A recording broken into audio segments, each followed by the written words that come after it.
My name is Justice Ocheng from Daily Nation. Actually, my question borders on what my colleague has asked. I just want to know, we've seen the Orange Democratic Party is the only party that has written show cause letters to its members who did not participate in the voting during the second reading. Azimio consists of nearly 26 other parties. What is the position of these other parties? I think you also know that the process only concluded last night.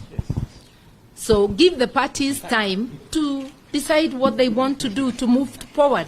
Also give our parliamentary group time, because it will begin from the parliamentary group, then to the individual parties. Let us not preempt.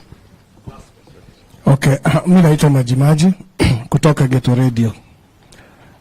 Niko sure Kenyans wanataka hii financial bill ikuwe reversed. Is there a way? Tuesday is the determinant.